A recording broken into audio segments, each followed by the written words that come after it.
بسم اللہ الرحمن الرحیم۔ السلام علیکم ورحمۃ اللہ وبرکاتہ۔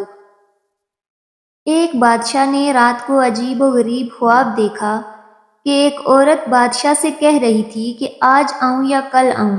بادشاہ ڈر گیا اور اس کی آنکھ کھل گئی۔ دوسرے دن دوبارہ بادشاہ کو وہی خواب آیا تو بادشاہ نے اپنی بیٹی مہر النساء سے خواب کی تعبیر پوچھی۔ شہزادی مہر النساء خوابوں کی تعبیر کا علم رکھتی تھی۔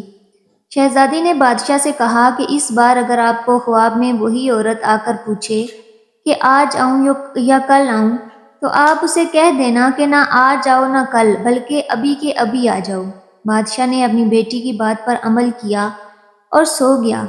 رات کو وہی عورت خواب میں آئی اور پہلے والا سوال کیا تو بادشاہ نے عورت سے کہا کہ تم ابھی کے ابھی آ جاؤ۔ یہ سن کر وہ عورت مسکرائی اور غائب ہو گئی۔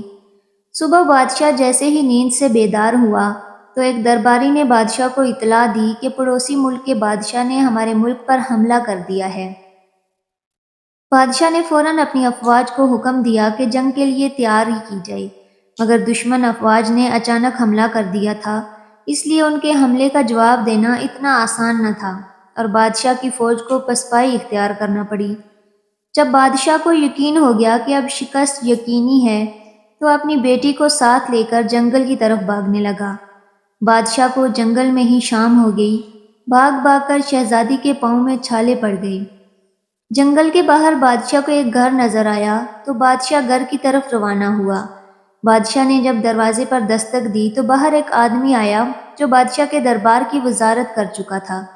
اس نے بادشاہ کو پہچان لیا۔ بادشاہ نے وزیر کو سب بتایا تو وزیر نے کہا کہ آپ جتنے دن چاہیں میرے گھر میں رہ سکتے ہیں، کیونکہ آپ کے میرے اوپر بہت سارے احسانات ہیں اور آپ کی خدمت کر کے مجھے بہت اچھا محسوس ہوگا۔ رات ہوئی تو بادشاہ کو وزیر اور اس کی بیوی کی باتوں کی آواز آئی۔ وزیر اپنی بیوی سے کہہ رہا تھا کہ یہ مصیبت اب پتہ نہیں کتنے دن ہمارے گھر رہے گی۔ اب یہ بادشاہ نہیں بلکہ فقیر بن چکا ہے۔ بادشاہ نے وزیر کی یہ بات سنی تو اسے بہت افسوس ہوا اور صبح ہوتے ہی شہزادی کو ساتھ لے کر وزیر کے گھر سے نکل گیا۔ وزیر نے روکنا چاہا تو بادشاہ نے کہا کہ میں آپ کی مہمان نوازی سے کافی متاثر ہو چکا ہوں، اب مزید آپ کو تکلیف نہیں دینا چاہتا۔ بادشاہ آگے بڑھا تو سرحد کے پار ایک چھوٹی سی ریاست میں داخل ہوا۔ اس ریاست کے نواب نے بادشاہ کو دیکھا تو بہت خوش ہوا۔ وہ نواب بادشاہ کا پرانا دوست تھا۔ جب اسے حقیقت کا پتہ چلا تو اسے بہت دکھ ہوا۔ نواب بادشاہ کو اپنے گھر لے آیا اور پہلی ہی رات نواب کی بیوی مر گئی۔ نواب ایک عامل کو اپنے گھر لے آیا تو عامل نے اپنے عمل سے نواب کو بتایا کہ جو مہمان آپ کے گھر ٹھہرے ہیں یہ آپ کے لیے منحوس ہیں۔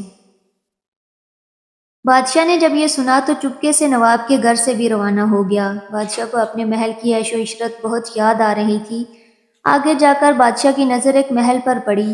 بادشاہ کو یہ جگہ کچھ جانی پہچانی سی لگی۔ اچانک بادشاہ کو یاد آیا کہ یہ تو اس کے داماد کا گھر ہے جہاں بادشاہ نے اپنی بڑی بیٹی کی شادی کی تھی۔ جب بیٹی نے اپنے باپ اور بہن کو اس حالت میں دیکھا تو بہت روئی اور ان کو اندر لے گئی۔ تھکا ہارا بادشاہ جب سونے لگا تو اس کی نظر چھت پر لگے ایک سونے کے فانوس پر پڑی۔ جب اس نے غور سے دیکھا تو فانوس کو ایک دیمک نما کیڑا کھا رہا تھا۔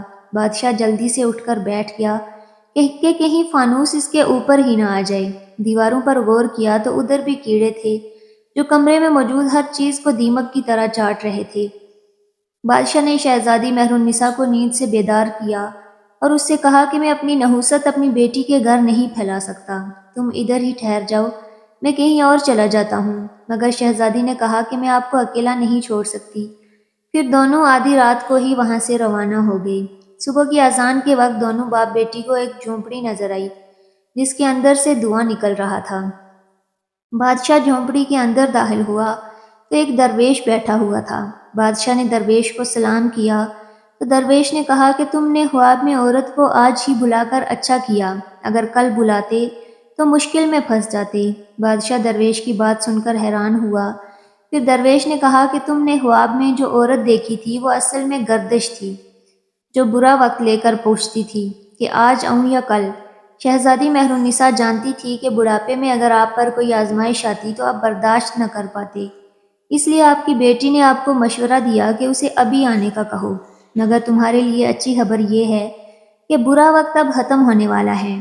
آپ کے وزیر نے فوج کو دوبارہ اکٹھا کیا اور دشمن فوج پر حملہ کر دیا، جس کی وجہ سے دشمن فوج پیچھے ہٹنے پر مجبور ہو گئی۔ وزیر آپ کی واپسی کا انتظار کر رہا ہے۔ بادشاہ یہ سن کر بہت خوش ہوا اور خدا کا شکر ادا کیا کہ اس مشکل وقت سے نجات ملی۔ بادشاہ اور شہزادی محل میں پہنچے تو ان کا شاندار استقبال کیا گیا۔